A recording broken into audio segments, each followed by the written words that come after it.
Hello, everyone. I am the host of the Truth That Heals podcast, and I am sitting here with our special guest, Lois Hollis. Welcome to the show, Lois.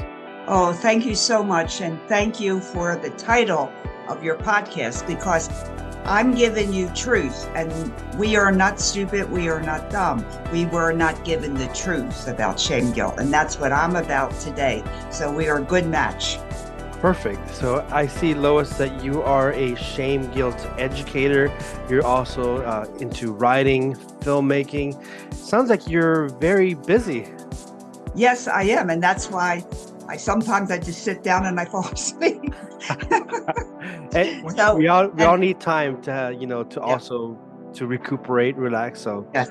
But shame guilt is such a misunderstanding that it deserves a full study.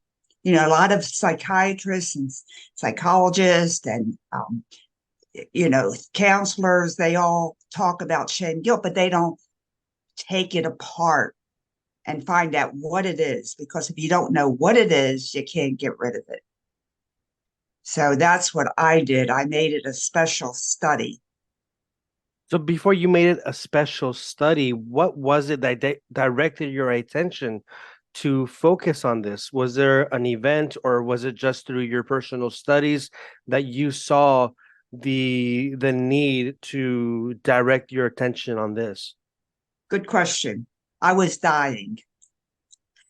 You're dying.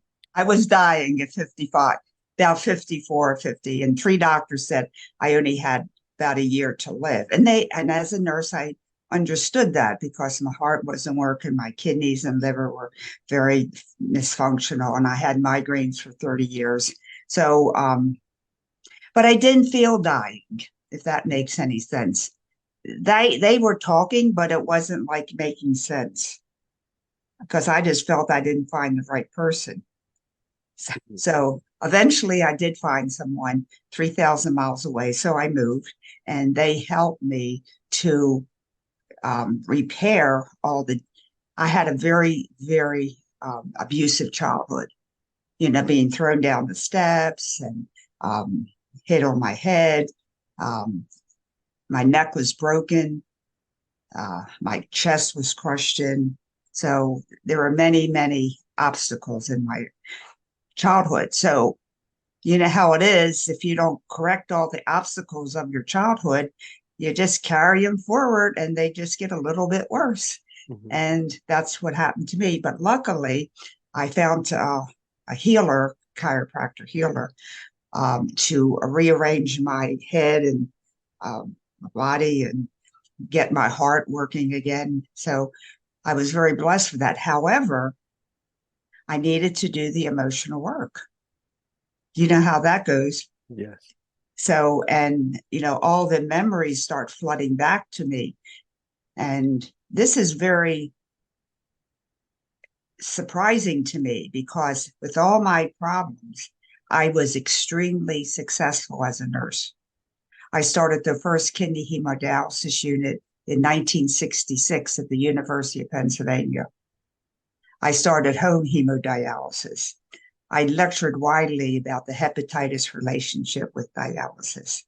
So, and I wrote profusely about it all. So, how that happened is a mystery to me when I realized I had so many problems. So, but it showed me that we can do anything, but we do have limits. And that's what I was interested in. What was limiting me to get well? Because I talked to therapists. I wanted to commit suicide a few times. And, I did the whole gamut. And I talked to people and I felt a little better, Ryan, but I wasn't healed. And they said, oh, read this book, read this book. And it's like, you're not getting to it. Because I'm like the person, like, if you want to fix something, you got to find the root cause. Yes. Don't bother me with all this other extraneous stuff. I want the reason why this happened, and then I can fix it. And nobody was giving me the reason. So somebody said to me, Lois, what do you do about shame and guilt? And I went, oh, What an odd word. Mhm. And so I went to the library in 1990. They didn't have computers. Well, not for general use Yeah. anyway. And the only thing I could find was Spratchell's book, that it's a sickness of the soul. And since I had a near death experience, I have this ability to enter into different dimensions that they're not written. So I just come up with new information. That's just who I am. Mhm. And that's how I started the kidney unit, because I just had information. And so all of a sudden, I was starting to learn about shame and guilt. And once I realized that shame guilt was the cornerstone of all my negative feelings, anxiety and anger and suicidal and not good enough, I was so happy because I didn't have to go to therapy for a couple of years for depression. I didn't have to go to therapy for anxiety. I didn't have to go to therapy for suicide. I didn't have to go to therapy for not feeling good enough. I'd be dead before, because I had them all. Mhm. And if you look at it, you probably do too. You know, a little bit of this and a little bit of that. And that is not the focus. The focus is the shame guilt that's creating the emotions. And that's what I saw in my head. And I came to learn that it's all energy based. You know how love is? What do you Yeah. feel, Ryan, when you feel love? Ah, Warmth, goodness, and I can do anything, and my mother loves me, and I love them, and confidence. confidence, and you know, I'm good. Now, love energy commands what, 20 or 30 feelings. Mhm. It comes from love. And on the other side, we have the negative side, which is shame, guilt energy, energy.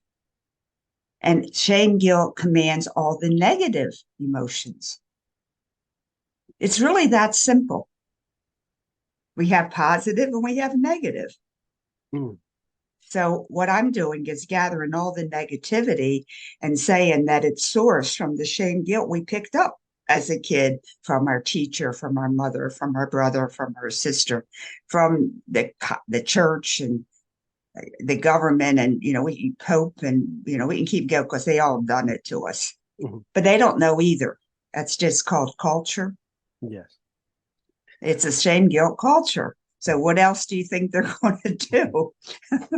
So shame, guilt, energy comes to you in the form of words like, Ryan, you're stupid. Why'd you do a dumb thing like that? You get that energy from that. Now, when someone say, Ryan, I love your podcast. Thank you for bringing it forward. It changed my life. It's different. Do you Yes. see the difference of the energy? Now, according to you, you can either get anxious, depressed, or angry. It doesn't matter, because they're all symptoms of the shame guilt energy and how you interpret it. So we need the love energy. We do not need the shame energy. Shame guilt has no positive function, no matter what therapists say. It's only out to destroy you, to make you stupid. That's the only function it has. So that's what I'm bringing forward today, is that you do not need shame guilt. And I call it shame guilt because it's like a quarter or a nickel. One side is heads and one side's tails, but it's still a nickel, right? Yes. And that's what shame guilt is. Shame is here and guilt is here. Shame's in the unconscious and guilt's in the conscious, but it's still shame guilt. Now, this is major, because a lot of people say, oh, I have some guilt, but I don't have any shame. Well, it's like you're not getting it, but nobody told you it. That's what I wanted to say. It's not your fault. Mhm. Nobody's saying shame guilt. However, I did get it in Chapman. Now they're talking about, some people bring the two together, which kind of makes it more holistic approach to healing. Now, what Yes. So I'm foraging new territory here, and you're not going to see it in any books except my books and my films. And hopefully in 10 years, people will understand. But you're lucky because you're getting it now. Thank you. Okay. So shame guilt is one composite thing. I call it shameful guilt now. That's interesting, isn't it? Mhm. Shameful guilt. So I'm toying with different words. So now, how do we get the shame guilt energy? We get it from people, like I just said, like your mother and your father. You don't have a new car, or you have a crazy red car. I mean, it doesn't matter. Mhm. And why do you support that politician? He does, what is wrong? It doesn't matter. People bring that to you. So the first thing you say is no. But now you have to know that it's shame guilt energy you're saying no to. Before you didn't know. Mhm. So that's what I want people to take home today is when people criticize you wrongly. Now, sometimes criticizing is good. People are helping you do something. But when it's vindictive, it's angry, it's vicious, you go, no, I Mhm. don't accept it. Okay, you can take that home today and say, no, I don't accept that. You didn't give me a good present for Christmas. I don't accept that. Okay, so you have the power to say no. Shame guilt only has one defect. It dissolves in detection. How about that? Wow. So that's why education is so important. That's why I call myself an educator, because once you know the story, you got it, right, Ryan? Yes. You got it. I mean, once smart, you can't be dumb But shame guilt is very it's very cunning. It gets in there sometimes. because it's smart. Yeah. But you're smarter because now you understand it. What does Sansun say? The art of war. Know thy enemy. Yeah. So I wrote a book. It has all the effects and all the tricks that shame guilt uses. It's a tricky thing. It's very, very tricky. But you're smarter because now you know it doesn't belong to you. So when we get smarter than our shame guilt and No, no, we I never say our. oh You never then own it. The. when the shame guilt when Awesome. yes when you get smarter than the shame guilt and you detect it, what do you do with it? It just allows You it just to. you say no, and it has to go away because the jig is up. Do you ever see a magician doing a big trick? Then Yes. all of a sudden you go, I really know how they did that. So you study it and you go, oh, that's how he did it. Then you see a magician doing the trick and you go, that's a trick. The jig is up. I That's what see. you say. The jig is up. You can't bother me anymore. He has to go here. The energy has to go to another place. Now, shame guilt energy needs your light, needs your energy to live. It can't, because it lives in the darkness, it has no energy of itself. It has to steal yours to survive. So once you say no, you cut off its food source. It ain't coming back. It sounds a bit like a relationship. I mean, there are some relationships where there are people who want to, I guess, steal the sunshine. They want to steal the light and keep the other Exactly. person down. But this is it's like a personal battle. And of course, I think the listeners and, including myself, we want to win this little, uh, A big yeah, we, fight. we, we want to It win is this because fight. it Yeah. encompasses all of your life, all of your relationships, all of the decisions you make. I mean, it's a big son of a gun, but Yes. you have to get smart. And you get smart by understanding what it is, how it operates, and it doesn't belong to you. And it needs you. You do not need it. And people want to write that down. That's a good idea. Shame guilt needs you. You do not need it for anything, no matter what priest talks to you.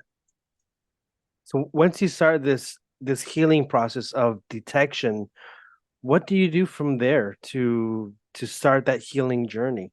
Well, then you find um, I did interpersonal work, like the part of me was anxiety, and I would talk to my parts. And people do that now. I talk to the anxiety, so I got tired of talking to therapists. Mhm. So I talked to myself instead. So, hi, anxiety. How are you? And my film, Out of Discord into Harmony, is on my website.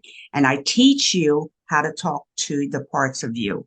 And they're the ones that carry the shame guilt from childhood. So right now So, you're talking about, talking to self, and I think that's very healthy. Um, there's something that I saw from, I believe it was your website, and that was the inner critic. And just the word critic for some people might be kind of like a turnoff, but as I really digested the material that you had there, I can see that yes, criticism can be seen as bad, but like you mentioned earlier, there can be a positive side of criticism. So with this inner critic, can you share with us a little bit about the importance of cleaning it up, so to say? well, we make friends with the inner critic. People say, oh, just tell it to shut up, go away. Hmm. Well, it's like you're going to cut your arm off or cut your head off. You can't do it, Ryan. You got to arm. You got, if it's injured, you got to heal it, right? You Hmm. can't just cut it off. That's the inner critic is part of you. And it's a good part of you because it helps you to be balanced. But guess who the teacher of the inner critic was? Your culture. It learned how to survive by putting you down. You stupid jerk. You can't do that. And what did your mother say? What did your, friends say? What did your teacher say? What did the church say? So that inner critic learned that. And it's just repeating it and repeating it because nobody told him no. Hmm. And then Ryan comes along and said, hey, we got to work this out because I can't go any further in my life. And you are stuck too. And when we can become partners, we both evolve and become happier and can do more things. So that's how you talk to the inner critic. Of course, the inner critic is like, oh, you stupid jerk. What do you know? That's what the usual, comment is. But you say, thank you so much for talking with me. And again, my films show how to talk with the inner critic. Eventually, my inner critic is called King, of course, right? So I said, King, would you like more power? And he goes, oh, yeah, I want more power. You can have more power if you let me do more things because I'm now, 50 years old or 60 years old, and I've learned a lot. And I learned about shame guilt and how to stop it. So you don't have to babysit me every minute of the day. You can go off and do something else. You can have a vacation and I can get smarter and I can evolve. But we are in touch with each other. I value you and you value me, but we have different jobs. So King decided not to be the critic. He decided on being the roamer. He roams around the world finding me wonderful podcast hosts like Ryan. He changed his job, but his job was being a critic. And he did it extremely well because my parents taught him. And it's important that you're focusing on healing that relationship with the inner critic, because Exactly. it's no, I don't want to say normal, but I think it is habitual for people to immediately either shut off the inner critic, or when it has the shame guilt voice, to listen overwhelmingly to that shame guilt voice? Well, you can listen, but say, I don't accept it. Ah, And the first thing, okay, now people say, well, how do you find the inner critics? Okay. And I said, well, you're I'm cooking. I'm doing more things with cooking. So I'm gonna use this recipe and you'll get the idea. Well, Lois, you never made a decent pie. So how do you think you're gonna make this one good? Or we all have those things. And then what you say, Brian, who's talking? Who's talking? mhm. That's how you start. Now, sometimes the inner critic will say, oh, shut up, you don't know anything or something. But you say, oh, thank you for talking to me. That's the main thing. Like you said, a relationship, you got to get that person to talk. It doesn't matter what they're saying, but they're talking.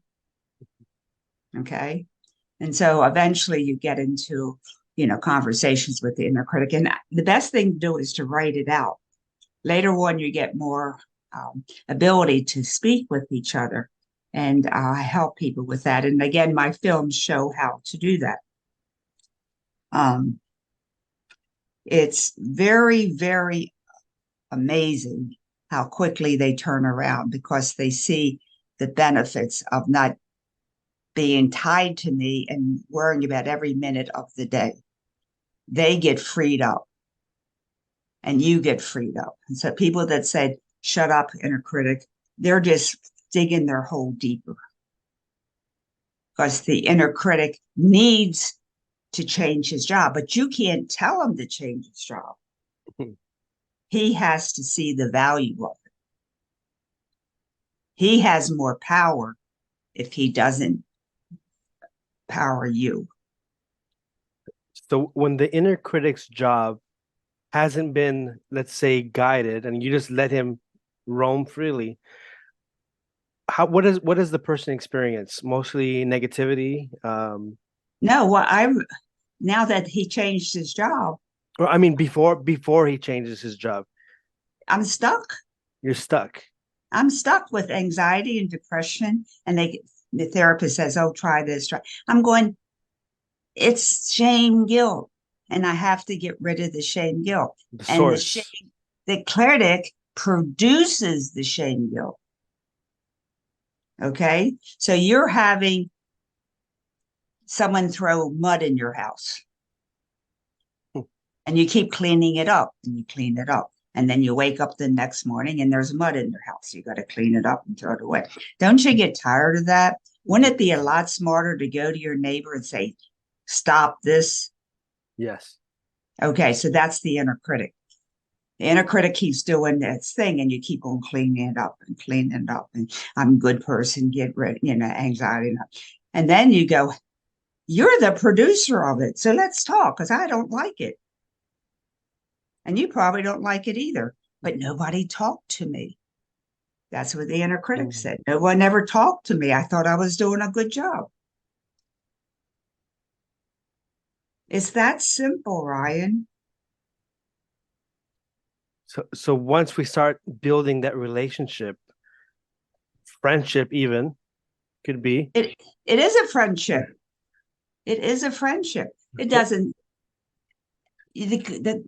the inner critic has to be praised for all these 20, 30, 40, 50 years has been at your side, keeping you safe.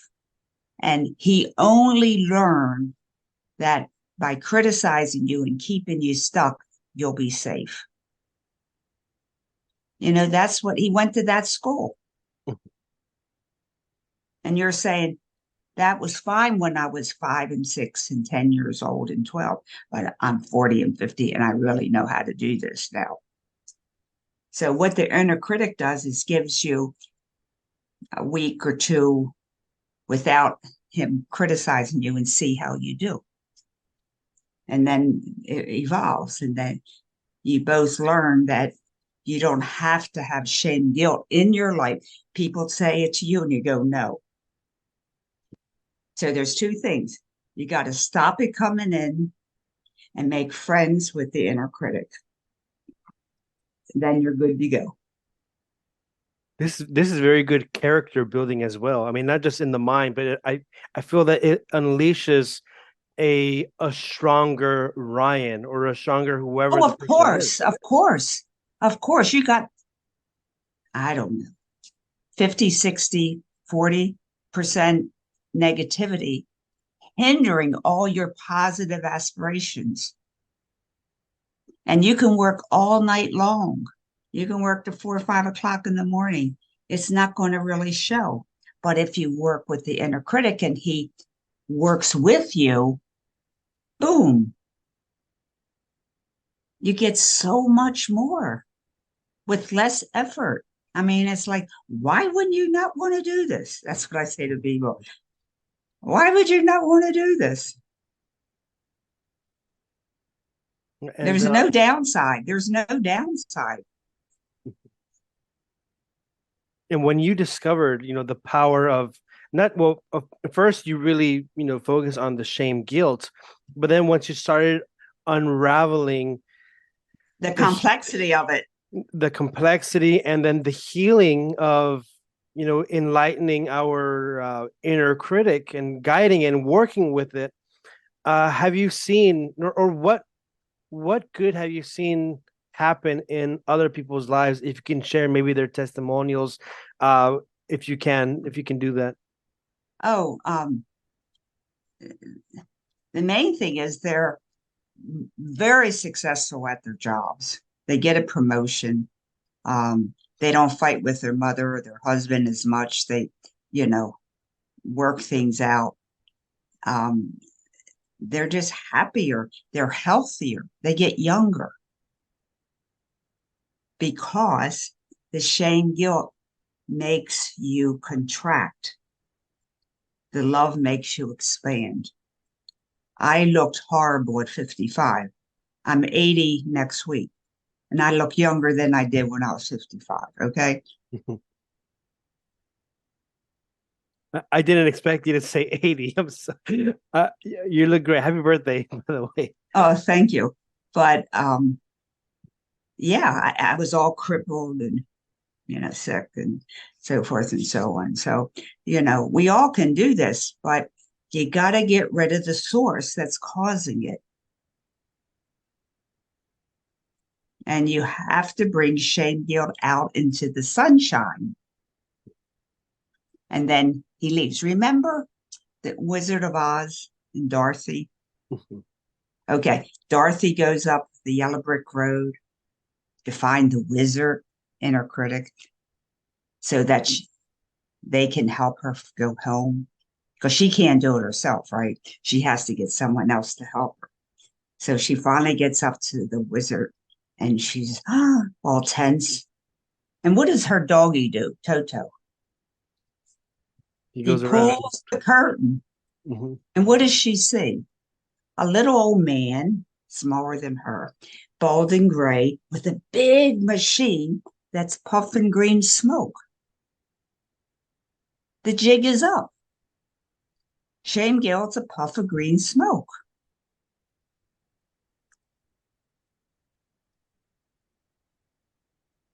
It's That's all it. it's all a trick It's all a trick. that we've It's learned from our upbringing, our culture, and it stays. Of course it does. You're 1 year old. You can't do that. You're too young. Oh, you can't go with Johnny because you're too young. You can't ride a bike. And, oh, why did you make a mistake? I mean, it's endless. And then you learn to do that yourself to yourself. But it can be unlearned. That's where I'm saying today.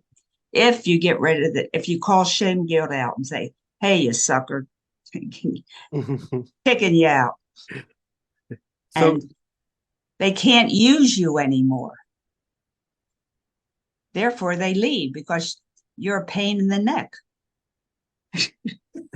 so once you identify shame guilt, and then you start building this friendship with the inner critic And also the other parts inside of you. and all the other parts inside of Yeah. us, what can we do to avoid shame guilt from coming back? You say no, That's it. right? Mhm. Someone says something really bad to you and say, I used to use that with my kids. Can you say that another way? Say what? Sorry. Can you say that another way? Say You what? have to, I don't know, they gave you a shame comment. And then you say, can you say that Uh, another way? I don't take that. And just say no or walk away. Depends on your friendship, you it, know. it it can be a kind of for some, depending on the person's stage, to just say no, especially like to a person, can be very courageous. But when they get to that stage, you really see that uh because like okay, I'll use personal experience Okay. where I live with someone. It wasn't a family member, but always shaming, always guilting me. And then when I told this person, leave me alone, I'm not gonna have it anymore, this person crumbled. Not, I mean, just when I said no more, that person left my life. Because, because sh you were her battery. She sucked you dry. And then when you said no, she had to go find another sucker. That's just the way it is. Then you go, I did good. And I did good. I mean, it's not a hatred that I have, but sometimes No, there has to be a you just say boundary. no, no. Yeah, it's a boundary, but it's people get so involved in boundaries, they don't see the big picture. It's shame guilt. But shame guilt, when you say no, you already made your boundary. You don't have to go making boundaries. That's what I'm saying. You only have to do one thing: understanding shame guilt's trickery and get it rid of it. That's it. So spend your time doing that than trying to do boundaries, because boundaries always cause problems. When you hit the nail on the head and say, I don't accept that type of language, whatever you want to say is okay. Sometimes I said, that's really not an okay answer. I go, oh, okay. Mhm. Well, I feel that a part of me have been giving permission for so many years to people to be able to speak to me in a very negative way, and I gave it permission. And then when I stopped giving it permission, not only did I lose those relationships, which was good, but I also started seeing a change in me where uh, I wanted to be more confident. And then that's why, Well, you're just automatically more confident. You yeah. say, be confident, take this exercise, spend $3,000 for my course and you'll become confident. I'm going, and they come back to me and they said, I spent $3,000 on a course and for 2 years in therapy, and I didn't come out any better. I said, you're right, you're not. Did the therapist talk about shame and guilt? They go, no, we don't talk about that. I go, well, then you'll never get well and you'll become very poor. No, but I love this educational purpose that you have of teaching people the root, the source of shame guilt. And I want to hear more about you said you have like films, Yeah, and you also do a lot of writings. Can you tell us a bit about that work that you do? sure. My message is, I'm teaching you, Ryan, and now you're teaching your inner critic. Okay. I can't do anything with your inner critic. You can. So I teach you to teach the inner critic. And I do that through my films and my podcasts and my writings. Now go to loishollis.com, LOISHOLLIS.com. In that website, I have 3 websites. It's called Truth is Simple and Making a U-Turn and several other things. But the main thing is, look at my podcast. I don't know, I must have like almost 100 on there. So you can get it. And everyone, we always talk about shame guilt like Ryan and I did, but everybody has a different slant on it. But basically, it's shame guilt. And however you interpret it is your interpretation. It's neither not right or wrong. The only thing is we have to make shame guilt the reason for negativity. And you can phrase it any way you want. And also, I give individual counseling, which is not free. I charge a small amount for that. And, people, after they do my podcast and everything, they have lots of questions and they're able to talk to their inner critic, but they're a little stuck. So I just help them along. And it goes very, very quickly because the jig is up. Mhm. Maybe that's the title of our film, of our podcast. The jig is up. Once you know the trick, it's not a trick anymore. Well, Lois, now since we're towards the end of our interview, do you have any words of hope for uh, people who were in your condition when you said that you were in your 50s and that they told you that you were dying? What words of hope can you give to someone who may be in that condition and may feel afraid to face their inner critic? Well, I didn't know about the inner critic at that time. I just knew that, well, my poor body, but my body has healing abilities and I just don't believe what they're saying, but I better get somebody to help me to get well. See, I never believed it. And I didn't take a course to make my mind think that. That's just innate in me. I know I can heal. Only I didn't find the right person yet. So I finally did. And once I learned about the shame guilt, then I start helping myself so that people hearing this, they can start talking to their inner critic. If the words shame guilt bother you, talk to your inner critic. There's many ways of healing this. You don't have to go in sequence, because the inner critic and also the inner child has to speak. You have to speak to it. Then the inner child talks about being abused, and that's where you see the shame guilt, and your heart goes out to help healing the child inside of you, and that's when you say, "Get out, shame guilt. Stop hurting her." So Because we always help other people, not ourselves. I really like what you're saying right now, and I know I already said that we're like going towards the end, but um, so when once you start detecting this whole shame guilt, and let's say you're 50, 60 years old, as you start detecting it, it's gonna start going back in time until like all the Yeah, way to childhood. yeah. And you go, and then you can see it, you can feel it, and you just go like this. You take it and you throw it away. You can do that. You don't have to be a tarot monk, or you know what I mean. You don't have Yes. to be a meditating forever. They have a little edge because they can see things. I can see things. That's why I became a filmmaker, because I'm talking. People say, "What are you talking about?" I don't know what you're saying. So I made a film of what I see inside of me. And that helps to bring yourself out when you see me. Okay. And so it's there and you just go away. Shame guilt dissolves in detection. That's it. The jig is up.